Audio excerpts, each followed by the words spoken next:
वडा अध्यक्ष 11 नम्बर वडाका वडा अध्यक्ष किशोर देसारबाट पनि मायाको चिनो सँगै दिने लाग्नु भएको छ। उहाँहरूलाई जोरदार तालीले स्वागत गराइदिनु।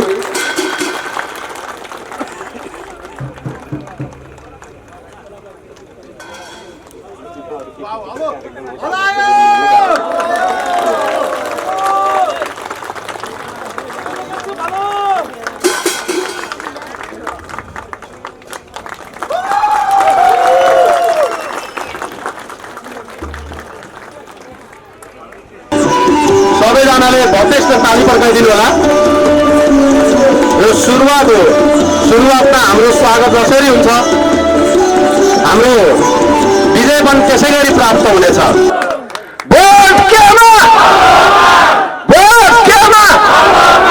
तपाईहरु सबलाई धेरै धेरै धन्यवाद। जय राष्ट्र जय जनता। हामीलाई बिहानको यो आफ्नो अमूल्य समय तपाईहरुले दिनुभएको छ।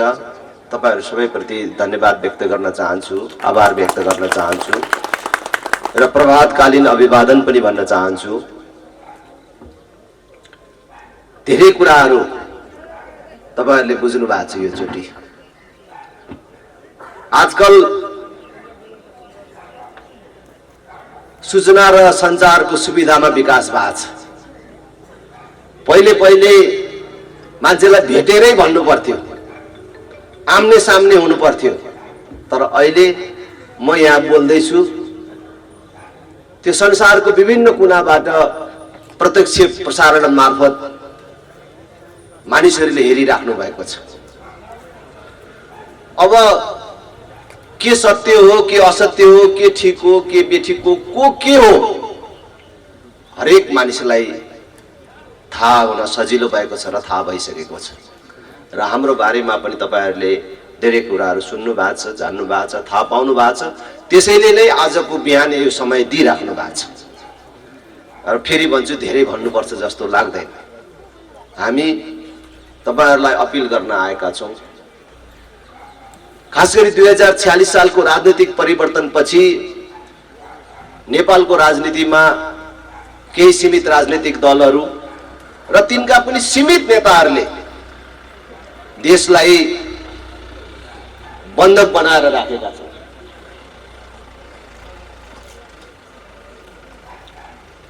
जनताले आफ्नो भगवान, प्रभु, परमेश्वर, मुक्तिदाता जस्तो मानेर निरन्तर रूपमा सत्तामा बसाएका ती पार्टीहरूले, ती नेताहरूले देशलाई के दियो, तो देशले के पायो, जनताले के पायो, समीक्षा गर्ने बेला भयो भन्न आएका छौं हामी। राजा ज्ञानेन्द्रको 18 महिने प्रत्यक्ष शासन बाहेक सबै समय अझ बुझ्ने भाषाले भन्ने हो भने कांग्रेस, एमाले, माओवादीले राजनैतिक रूपमा, सैद्धान्तिक रूपमा र व्यावहारिक रूपमा यो देशको नेतृत्व गरेका छन्। आज कृषि प्रधान देश भनेर भनिन्छ। जुन देशका किसानले बाली लगाउने बेलामा पैसा तिरेर मल किन्न पाउँदैन, बिउ पाउँदैन, कसै दुःख गरेर कुनै उपायबाट मल बिउको बन्दोबस्त गरेर उत्पादन गर्यो भने पनि अन्न बेच्ने ठाउँ पाउँदैन, बेच्न पायो भने भाउ पाउँदैन। माइक नचलाइदिनु ल भाइ, जे छ त्यो छोडिदिनुहोस्। म कहिले बिस्तारो बोल्छु, कहिले साह्रो बोल्छु। माइक बिग्रेको होइन, मेरो स्वर तलमाथि भएको। तपाईँ यता हल्ला नगर्नुहोस्, उता पर जानुहोस्। आज देश पूर्ण रूपले बेरोजगार उत्पादन गर्ने कारखानामा परिणत भएको छ। छोरा जन्माएर जब नागरिकता बनाउन मिल्ने, पासपोर्ट बनाउन मिल्ने हुन्छ, विदेशीको नोकर हुन पठाउनु पर्ने हाम्रो बाध्यकारी परिस्थिति छ। बिहे गरेको भोलिपल्ट लोग्ने स्वास्नीको बीचमा राम्रो चिनाजानी भएको हुँदैन।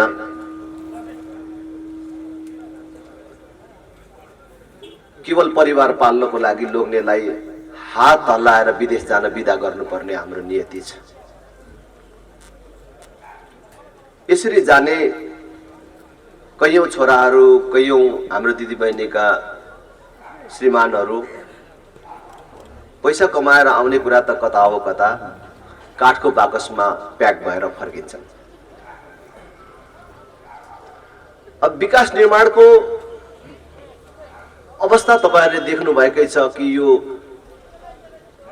30 वर्षको अवधिमा हामी जस्तै संसारका अरु देशहरू कहाँबाट कहाँ पुगिसके।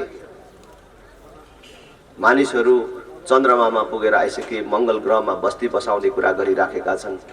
हामी यहीबाट काठमाडौँ जाने गाडी नपाएर, मोटर बाटो नपाएर छटपटाइराखेका छौं। एउटा गाउँबाट अर्को गाउँ जाने पुल नपाएर छटपटाइराखेका छौं। मैले अघि भने बाली लगाउने बेलामा एक बोरा युरियाको मल किन्न नपाएर छटपटाइराखेका छौं र आफ्नो भाग्यलाई दोष दिएर बसिराखेका छौं। यो त भयो। आज ती ठूला दलहरूको क्रियाकलापको कारण देशै रहन्छ कि रहँदैन जस्तो अवस्थामा पुगिसक्यो।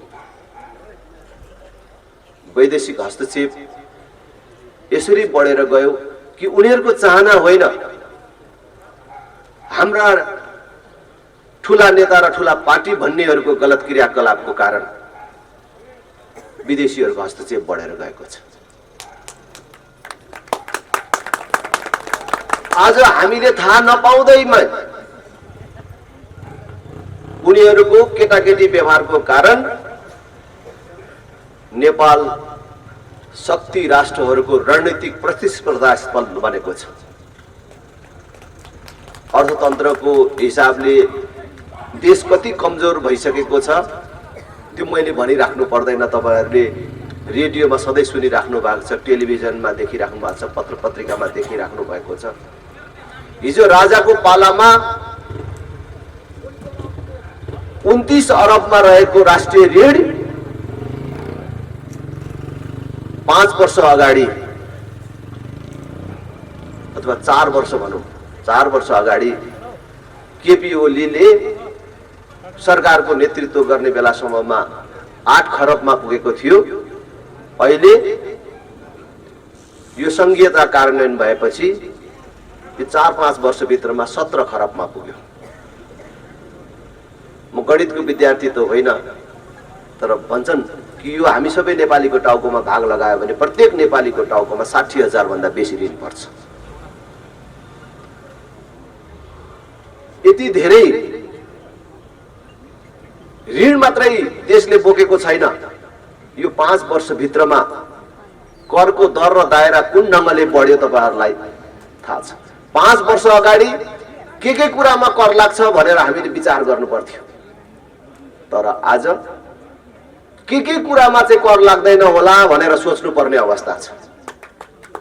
कुन चीजमा कर लाग्दैन होला अहिले। अनि करको क्षेत्र मात्रै बढेको छैन, दर पनि बढ्यो। हिजो 17 रुपैयाँ तिर्नु पर्ने चीज आज 7,000 सम्म तिर्नु पर्ने भएको छ। यति धेरै ऋण लिएर, यति धेरै कर तिरेर देशले के पायो?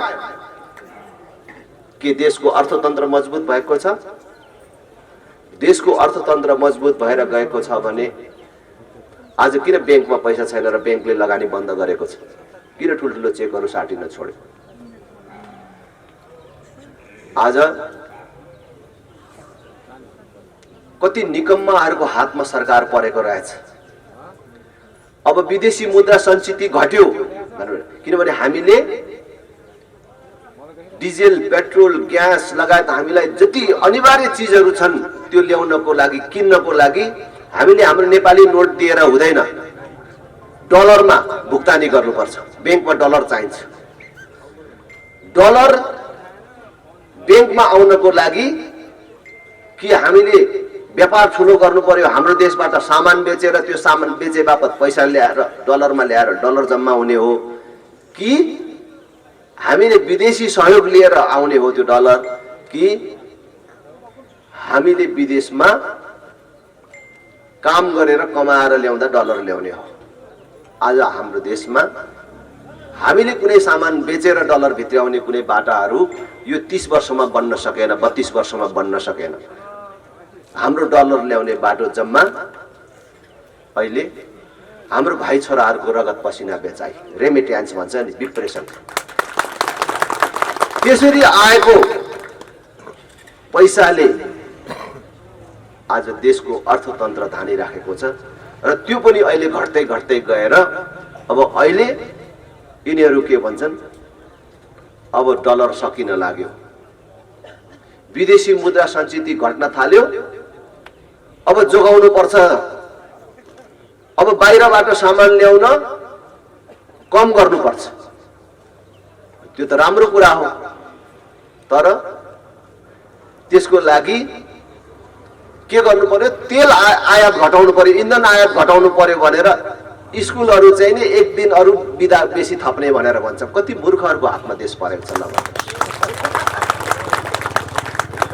गरिब जनताको छोराछोरीले पढ्ने स्कुलहरूमा कहाँ बस छ? कतिवटा बस छ? सहरका केही स्कुलहरूले बस कुदाएको देखेर बरु एक दिन बिदा गर्यो भने, थपिदियो भने यो बसहरू नकुद्दाखेरि त्यो बसमा लाउने तेल त किन्नु पर्दैन भन्ने कस्तो मूर्ख सोचाइ हो यिनीहरू। आज हाम्रो छोराछोरीले पढ्ने स्कुल बन्द गर्ने अनि डलर जोगाउने भनेर भन्नेहरूले यति नै बेला हामी नेपालीको उपभोगमा नआउने सुपारी चाहिँ आयात गर्ने छुट दिइराखेका छन्। हाम्रो भाइ छोराहरूले रगत पसिना बगाएर कमाएर पठाएको डलरबाट सुपारी ल्याउने छुट दिइराखेका छन्। सुपारी हामीलाई कहाँ चाहिन्छ? अहिले यिनीहरूलाई चुनावको लागि पैसा चाहिएको छ। त्यो सुपारी यहाँ ल्याउने इजाजत दिँदाखेरि पैसा खान्छ, अनि त्यो ल्याएको सुपारी भारतमा 2 नम्बरी बाटोबाट बेच्छन् र त्यो तस्करहरूसँग मिले मतोमा आज फेरि पनि यिनीहरू सुपारी जस्तो चीज आयात गर्ने छुट दिएर विदेशी मुद्रा सञ्चितिलाई झन तल पार्ने, देशलाई झन कमजोर पार्ने बाटोतर्फ गइराखेका छन्। र यिनीहरूको यो क्रियाकलापले देश कुनै पनि बेला श्रीलङ्का हुन सक्ने खतरा देखिन थालेको छ।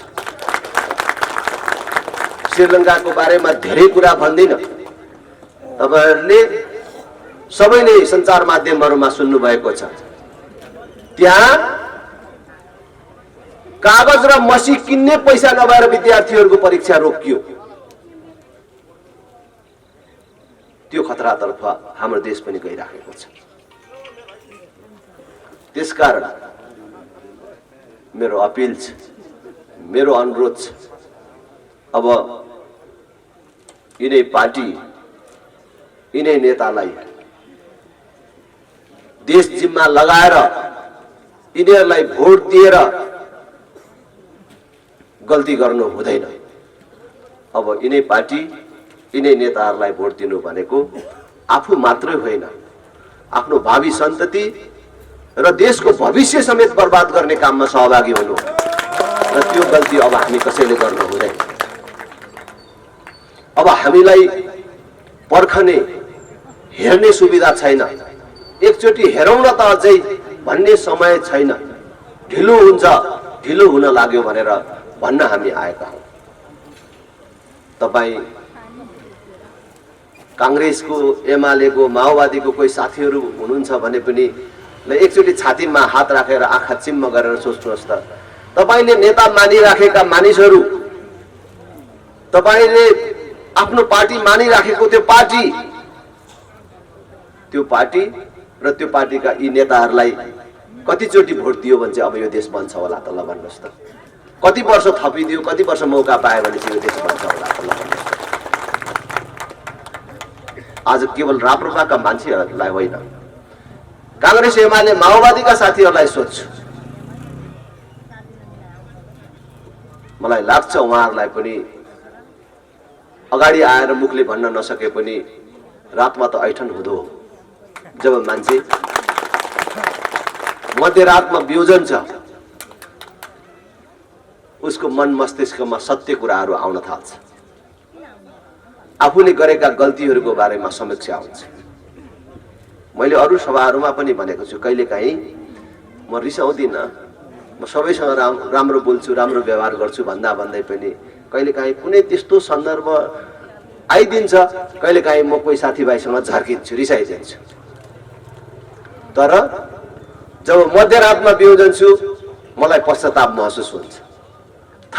आज त्यो मान्छेसँग म नरिसाएको भए पनि हुन्थ्यो, बेकार रिसाएँ त्यत्रो मान्छेको अगाडि, उसको बेहोरै त्यस्तो थियो, मैले याद नगरिदिएको भए हुन्थ्यो नि भन्ने जस्तो लाग्छ। भने यत्रो वर्षदेखि काङ्ग्रेस, एमाले, माओवादीलाई भोट दिएर देश बर्बाद गर्ने काममा सहभागी भएको मान्छेलाई मध्यरातमा बिउजँदा ऐठन हुँदैन होला त?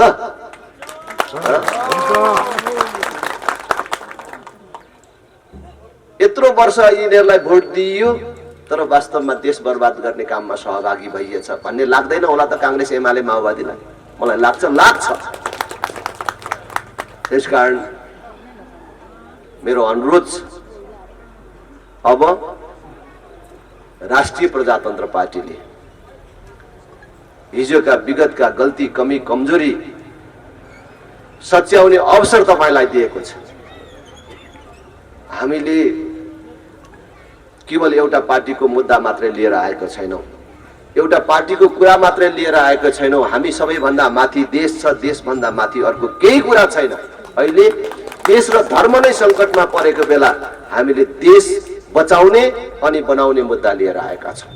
त्यसकारण यसमा हामी सबै जोडिँदाखेरि कसैले हिंसा बोध गर्नु पर्दैन, कसैले लाज मान्नु पर्दैन।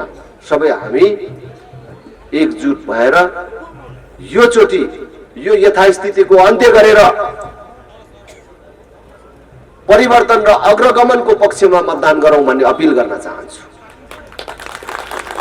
कांग्रेस, एमाले, माओवादीहरू पहिले परिवर्तन र अग्रगमनको कुरा गर्थे। उनीहरूको परिवर्तन र अग्रगमन त केही मान्छेलाई धनी बनाउने, केही मान्छेको परिवार सपार्ने कुरा मात्रै रहेछ, देश बर्बाद गर्ने कुरा रहेछ।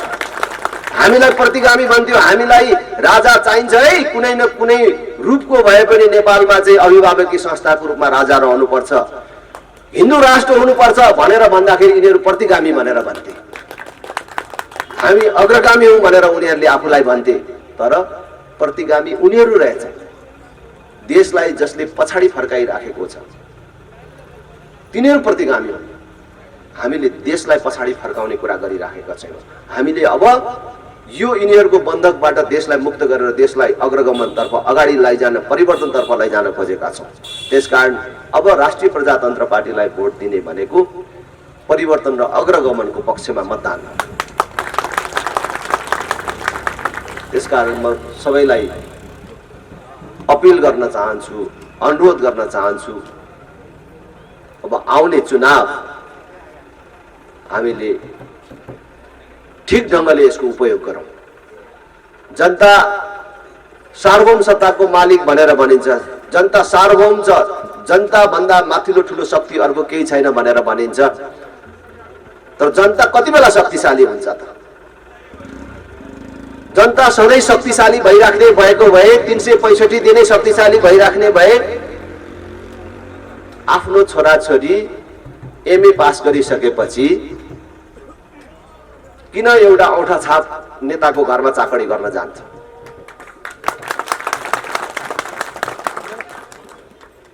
छोराछोरीले पढिसकेपछि अझ शक्तिशाली हुनुपर्ने, तर छोराछोरीले पढिसकेपछि हाम्रो शिक्षा नै त्यस्तो छ जुन शिक्षाले गरी खाने बनाउँदैन, नोकर बनाउँछ, चाकडी गर्ने बनाउँछ, हलो जोत्नु पनि बिर्सेको हुन्छ, धान रोप्नु पनि बिर्सेको हुन्छ। अनि मेरो छोराछोरीले एमए पास गर्यो भनेर अनि गाउँमा आफूलाई मन नपरे पनि अब सत्तामा भएको पार्टीको नेता को छ, त्यो पढालेखा होस् कि नहोस्, जान्ने होस् कि नहोस्, भ्रष्टै होस्, आफूलाई मनमा कुप्रति कुनै श्रद्धा नभए पनि गएर अनि नमस्कार हजुर लो अस्ति जे भए पनि अब हामी तपाईकै हौ है, एउटा टिकट काट्नु पर्ने हो, टिकट पनि मेरो पनि काटिदिनुहोस्, अस्ति गल्ती भयो, अब म पनि तपाईकै पार्टीमा छु, लु मेरो छोराछोरीहरूले चाहिँ यसरी पास गरेका छन्, कतै चेपिदिनु पर्यो है भनेर सुरु गर्नुपर्छ। भनेपछि जनता कहाँ सधैँ मालिक छ? जनता मालिक एक दिन हुन्छ, त्यो भोटको दिन, जुन बेला एक हातमा मतपत्र एक हातमा स्वस्तिक छाप हुन्छ, त्यस बेला हो जनता चाहिँ संसारको सबभन्दा शक्तिशाली भएको दिन।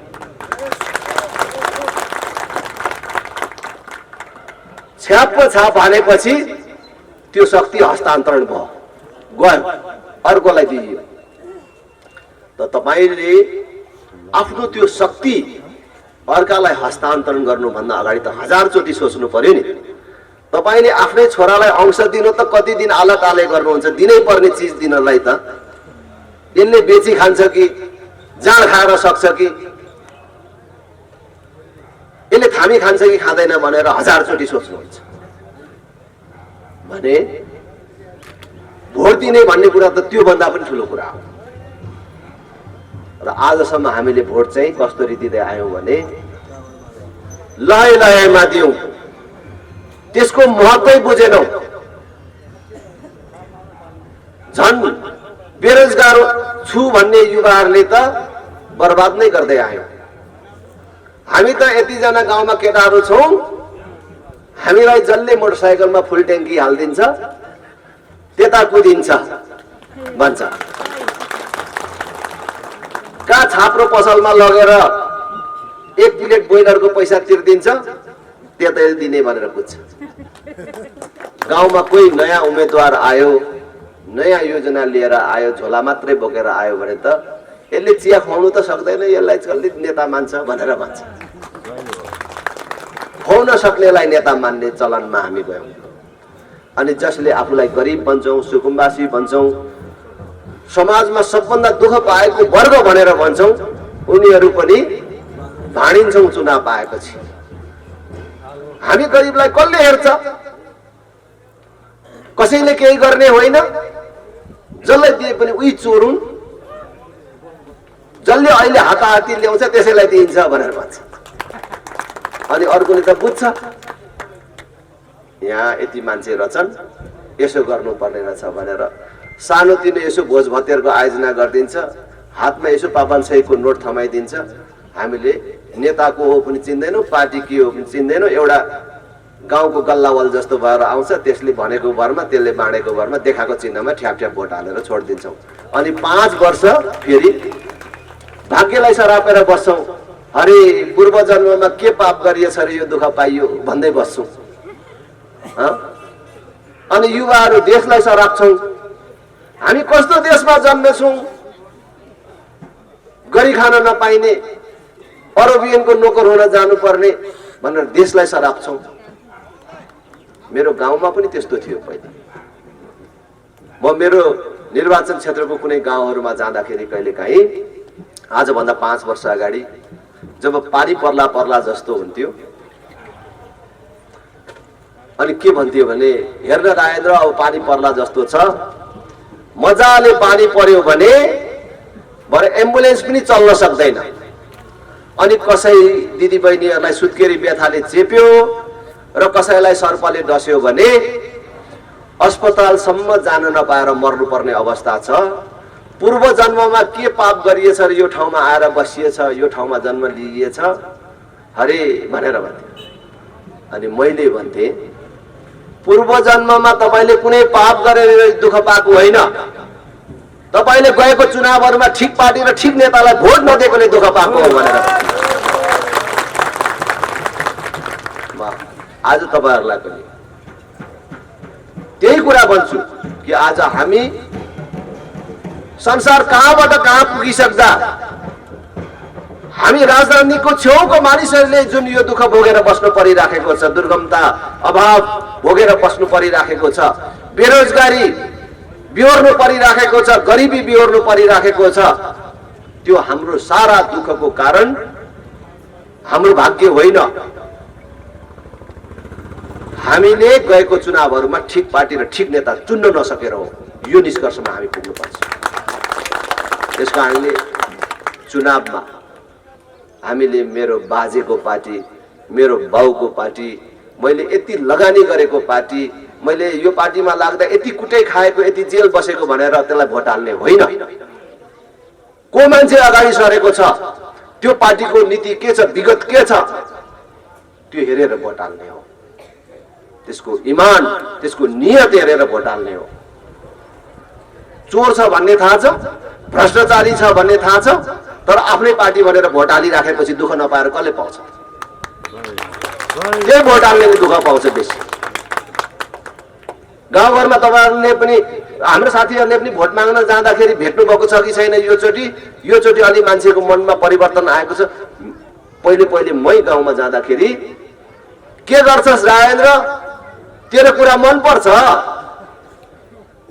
तेरो माया पनि लाग्छ, हाम्रो नेताले काम पनि गर्दैनन् भन्ने पनि थाहा छ, चोर हुन् फटा हुन् भन्ने थाहा छ, भ्रष्टाचारी हुन् भन्ने थाहा छ, सिनका भाँचेनन्, के गर्छस् अर्को चिन्हमा हातै लाग्दैन भनेर।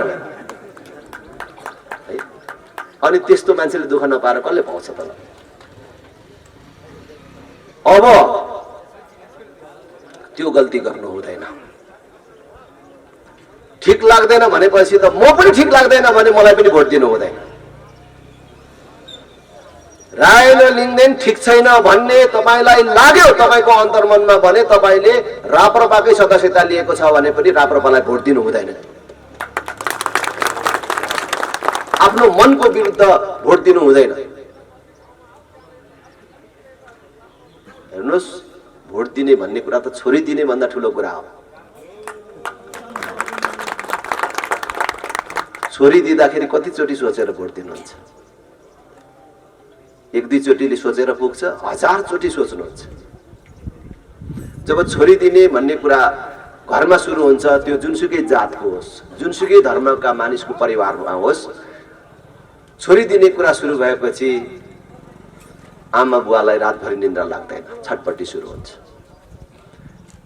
त्यो छोरी दिन लागेको केटाको परिवार कस्तो छ, बाउ आमा के गर्छन्, केटो कति पढेको छ, आम्दानी स्रोत के छ, जाँड रक्सी चुरोट बिडी खान्छ कि खाँदैन, कुनै कुलतमा लागेको छ कि छैन, अनेक मान्छे लगाएर बुझेर मात्रै दिइन्छ। त त्यति धेरै बुझेर दिएको छोरी पनि कहिलेकाहीँ लफङ्गाको हातमा पर्दैछ हैन। तर तपाईको छोरी लफङ्गाकै हातमा परेछ भने पनि दुःख पाउने तपाईको त्यही एउटा छोरीले हो। दुईटा छोरी छ भने अर्को छोरीलाई केही फरक पर्दैन। तर तपाईले दिने एउटा भोट गलत पार्टी र गलत नेतालाई परेछ भने त पुरै देशले दुःख पाउँछ। त्यसकारण यस्तो महत्त्वपूर्ण भोट सोचेर विचार गरेर मात्रै दिनुपर्छ। र त्यसमाथि पनि म अझै सबभन्दा बेसी युवा भन्ने साथीहरू जो आफूलाई बेरोजगार भन्नुहुन्छ, मैले काम पाइनँ, गरी खान पाइनँ भनेर भन्नुहुन्छ, त्यो युवाहरू जो आफूलाई गरिब भन्नुहुन्छ, सधैँभरि मलाई दुःख भयो भनेर भन्नुहुन्छ, त्योहरूले त झन् बेसी सोच्नुपर्छ। तपाईको बेरोजगारीको अन्त्य, तपाईको गरिबीको अन्त्य कुनै भगवान आएर गरिदिँदैन। त्यो गर्ने भनेको फेरि पनि नेताले नै हो, त्यो गर्ने भनेको देशको राजनीतिले नै हो, देशको पार्टीले नै हो। तर त्यसको लागि त तपाईले राम्रो नेता र राम्रो पार्टी चुन्नु पर्यो नि। बिहारमा म खाली बिहारको बेसी उदाहरण दिन्छु किनभने मेरो नजिकमा बिहार पर्ने। लालु यादवको शासन भइन्जेल बिहारका मानिसहरूलाई यस्तो दुःख थियो कि बिहारका मानिसहरू हुलका हुल हाम्रोमा काम खोज्न आउँथे, चोरी गर्न आउँथे।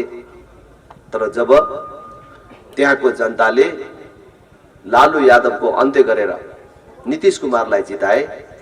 एउटा मान्छे फेर्दाखेरि बिहार आज फेरियो। बिहारका मानिसहरू कोही पनि काम खोज्न नेपालमा आउँदैनन्, चोरी गर्न आउँदैनन्, बरु यताबाट जाने बेला भइसक्यो। एउटा मान्छे फेर्दा फरक पर्छ। हार्दिक अनुरोध गर्न चाहन्छु, कांग्रेस एमाले माओवादीले हाम्रो दुःखको अन्त्य गर्छन्, देश बनाउँछन् भन्ने विश्वासमा हामीले के कुरा सहयौं।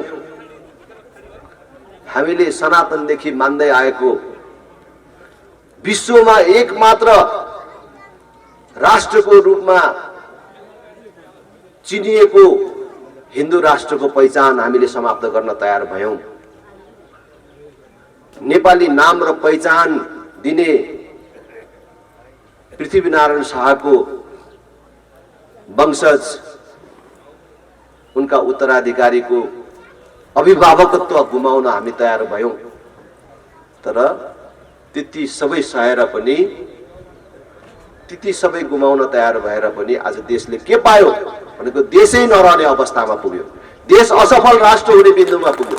त्यसकारण हामी अब सबैले आँट गर्नु पर्यो। अब नेपाललाई फेरि पनि अभिभावकीय संस्थाको रूपमा राष्ट्र संस्था आवश्यक रहेछ। नेपाल हिन्दू राष्ट्रै हुनुपर्ने रहेछ। हिन्दू राष्ट्र हुँदै नै हाम्रो गौरवको रक्षा हुने रहेछ। यी दुईको पुनर्स्थापना गरेर ऋण काटेर पाल्नुपर्ने यो संघीयताको खारेजी गरेर देशमा सुशासन र समृद्धि कायम गर्नको लागि अब राष्ट्रिय प्रजातन्त्र पार्टीको मार्गचित्रबाट अब देशलाई अगाडि बढाउनको लागि अब राष्ट्रिय प्रजातन्त्र पार्टीलाई यो देशको जिम्मा दिनुभन्दा अर्को विकल्प छैन भन्ने निष्कर्षमा पुगेर अब हामी त्यही ढङ्गले अगाडि बढ्न जरुरी छ। हामीले अहिले तत्काललाई स्थानीय तहको निर्वाचनलाई लक्षित गरेर स्थानीय तहको निर्वाचनमा राप्रपाले जित्यो भने गर्ने केही कामका प्रतिबद्धताहरू हामीले हाम्रो प्रतिबद्धता पत्र मार्फत सार्वजनिक गरेका छौं। अघि साथीहरूले पनि त्यसका सार संक्षेपहरू भन्नुभयो। हामीले चुनाव जित्ने स्थानीय तहमा 12 कक्षासम्म पूर्ण रूपले निशुल्क हुन्छ। हाम्रो अनुभवबाट हामी के निष्कर्षमा पुगेका छौं भने सबै विकासको मूल चाहिँ शिक्षा रहेछ। जबसम्म शिक्षामा सुधार र विकास हुँदैन, जबसम्म शिक्षा गरिखाने शिक्षा हुँदैन, जबसम्म शिक्षा सर्वसुलभ सबैका लागि हुँदैन, तबसम्म हामीले गर्ने अरु कुनै पनि विकास त्यसले पूर्णता प्राप्त नगर्ने रहेछ। त्यसकारण शिक्षामा पहिलो प्राथमिकता दिने भनेर हामीले भनेका छौं। हामीले चुनाव जित्ने सबै विद्यालयमा भनौं 12 कक्षासम्म निशुल्क हुने मात्र होइन, सबै विद्यालयमा कम्प्युटर शिक्षा अनिवार्य गर्छौं। सबै बाल कक्षाको स्तरोन्नति गर्छौं र जीवन उपयोगी पाठ्यक्रमहरूको समेत निर्माण गरेर हामीले अगाडि लैजान्छौं। सबै स्थानीय तहमा एउटा स्थायी तालिम केन्द्रको स्थापना गर्छौं। मेरो उम्मेदवार साथीहरूले पनि याद गर्नुहोला, त्यो तालिम केन्द्रमा लोक सेवाको तयारी कक्षादेखि लिएर गाउँमा बेरोजगार र सिप विहीन जति युवाहरू हुन्छन् उनीहरू सबैलाई वर्षैभरि सिपमूलक तालिमहरूको व्यवस्था मिलाउँछौं। त्यसरी तालिम लिएका युवाहरूलाई रोजगारसँग जोड्ने छुट्टै संयन्त्रको निर्माण गर्छौं। त्यसरी सिप सिकेका युवाहरूले आफूले सिकेको सिपको आधारमा आफ्नै पालिकाभित्र कुनै उद्यम गर्न चाह्यो भने उसलाई सस्तो ब्याज दरमा बिना धितोमा ऋण दिने व्यवस्था पनि हामीले मिलाउँछौं। आधारभूत स्वास्थ्य सेवा निशुल्क गर्छौं र हामीले चुनाव जितेको पालिका अन्तर्गतका कुनै पनि नागरिकले अस्पतालको मुख देख्न नपाएर मर्यो अरे भन्ने कुरा कसैको कानले सुन्न नपर्ने व्यवस्था मिलाउँछ। कृषिमा दिँदै आएको अनुदान कार्यकर्ता पोस्नेमा होइन, सिधै कृषककोमा पुग्ने व्यवस्था मिलाउँछ। कृषिलाई उच्च प्राथमिकता दिन्छौं। पूर्वाधार विकासको हिसाबले हाम्रो बाटो खाल्टा खुल्टी पर्यो, बर्खामा एम्बुलेन्स नचल्ने भयो भनेर कसैले गुनासो गर्नु नपर्ने व्यवस्था मिलाउँछौं। हामी महिला, बालबालिका, फरक क्षमता भएका नागरिक र ज्येष्ठ नागरिकहरूको विशेष सुविधाको व्यवस्था मिलाउँछौं। ज्येष्ठ नागरिक, फरक क्षमता भएका नागरिकहरूले प्राप्त गर्दै गरेका सेवा सुविधालाई घर दैलोमै पुग्ने व्यवस्था मिलाउँछौं।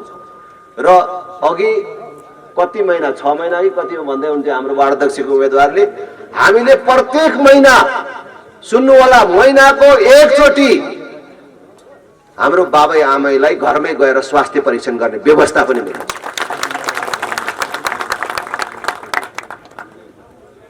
हामीले चुनाव जित्ने पालिकामा भ्रष्टाचारको भय पनि सुन्न पाइदैन। जुन पार्टीको अध्यक्षले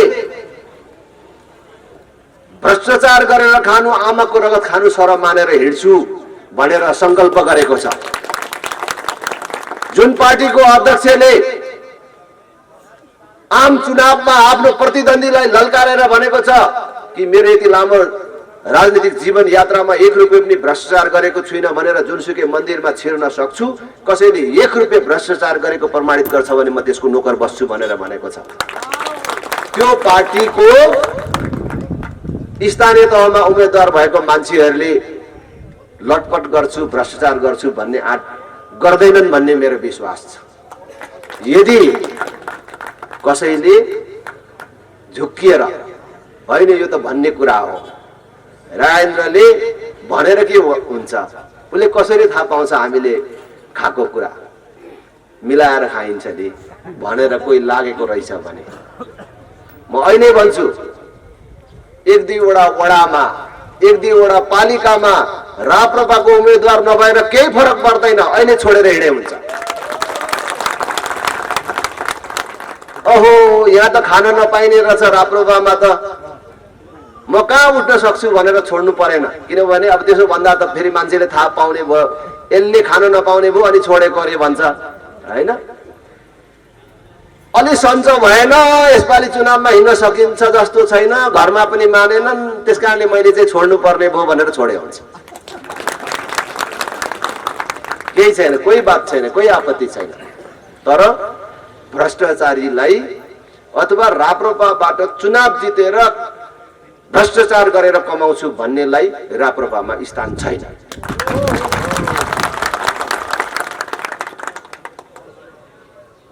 भ्रष्टाचारी भनेर अभियोग लाग्नु सजिलो कुरा छ, आफू मात्रै बदनाम हुन्छ।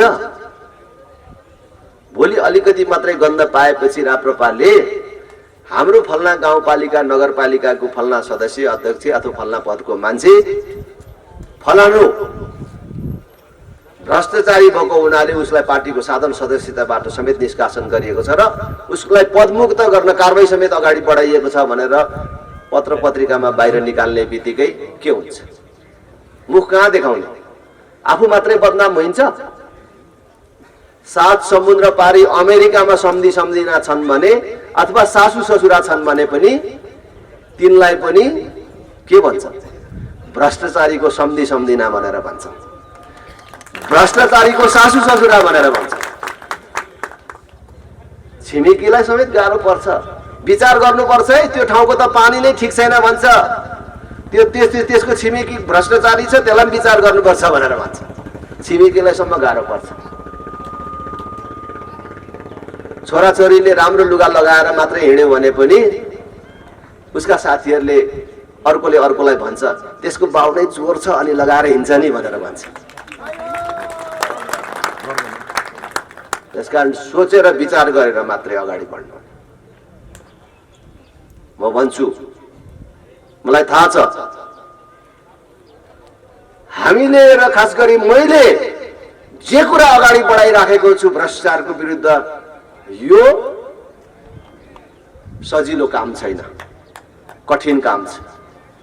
हाम्रो पार्टी भित्रै पहिले मैले भ्रष्टाचारको विरुद्ध अब यो ढङ्गले हामी अगाडि जानुपर्छ अनि पार्टी उठ्छ भनेर भन्दाखेरि मलाई एकान्तमा बोलाएर सम्झाउने मानिसहरू पनि थिए। तपाईको कुरा त राम्रो हो राजेन्द्र बाबु, तर हामीलाई सघाउने मान्छे कति होलान् विचार गरेर गर्नुहोस् है, त्यो जिउज्या नै खतरामा पर्ने कुरा ल्याउनु भयो भनेर भन्थे। मलाई अहिले पनि थाहा छ यो खतराको अप्ठ्यारो हो, कठिन काम हो, तर यसमाथि विजय प्राप्त गरी छोड्न सकिन्छ भनेर विजय प्राप्त गरी छाड्ने संकल्प गरेर हामी हिँडेका छौँ। यसबाट हामी पछाडि हट्दैनौँ। कठिन छ तर यसलाई पार लगाउँछौँ, पार लगाउने भनेर हिँडिएको छ।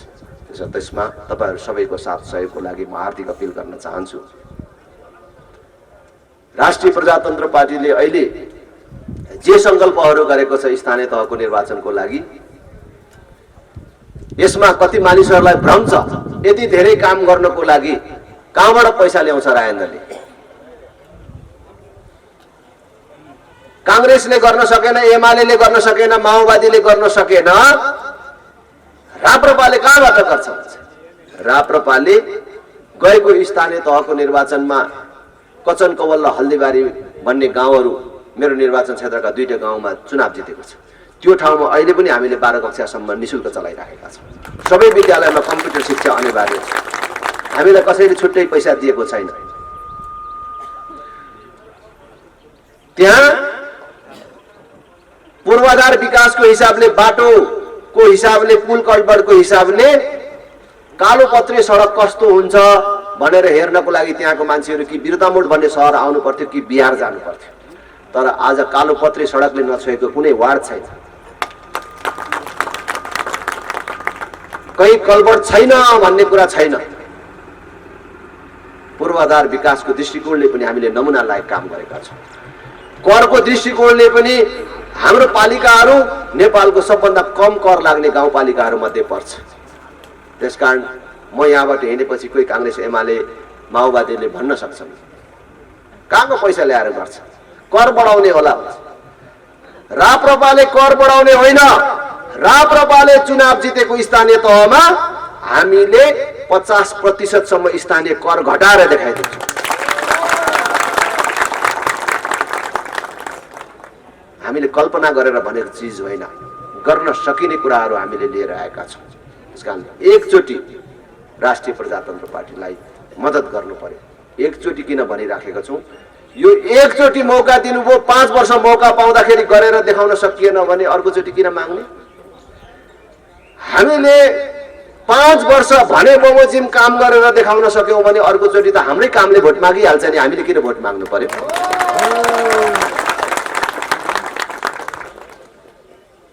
अहिले हाम्रो क्षेत्रतिर म भोट माग्न त्यति हिँडेको छुइनँ। मैले मेरो क्षेत्रमा भनेको थिएँ एकचोटि दिनुहोस् हामीलाई, अर्कोचोटि हाम्रो कामले भोट माग्छ भनेर। अहिले म त हिँडेकै छुइनँ, खालि अहिले त्यहाँ फेरि माग आइराखेको छ। होइन एकचोटि त आउनु पर्यो नि त, ल है यिनीहरूलाई देऊ है त भन्नु पर्यो नि भन्दैछ। अब जानु पर्नेछ, हाम्रो कामले त्यहाँ भोट मागिराखेको छ।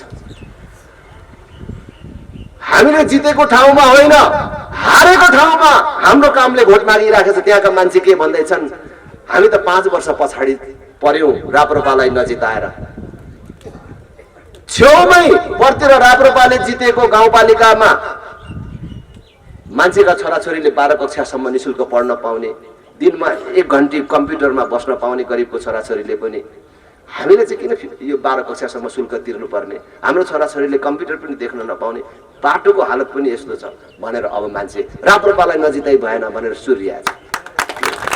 कामले भोट माग्नु।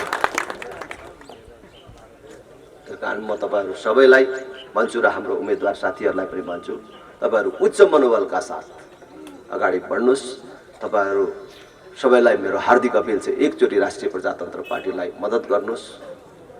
अरु सबै दिदीबहिनी दाजुभाइहरूलाई आग्रह गरिदिनुस्, अनुरोध गरिदिनुस्, हामी हाम्रो परम्परा धर्म संस्कृतिको पनि संरक्षण गर्छौं, सनातन हिन्दू राष्ट्र पनि कायम गर्छौं, अभिभावकीय संस्थाको रूपमा राष्ट्र संस्थाको पनि पुनर्स्थापना गर्छौं र यो देशलाई हाम्रै जीवनकालमा दुनियाँका समृद्ध देशहरूको तुलनामा पुर्याएर मात्रै छाड्छौं। एकचोटि राष्ट्रिय प्रजातन्त्र पार्टीलाई मद्दत गर्नुहोस्। तपाईहरु सबलाई धेरै धेरै धन्यवाद दिन चाहन्छु र तपाईहरु सबसँग बिदा हुनुभन्दा अगाडि अब यो झरासीमा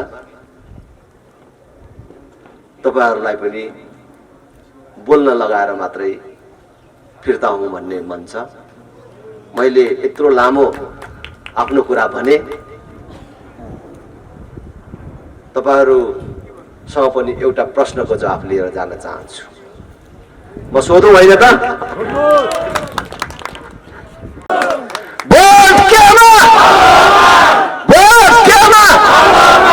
तपाईहरु सबलाई धेरै धेरै धन्यवाद। जय राष्ट्र, जय जनता। समाजको आवाज.com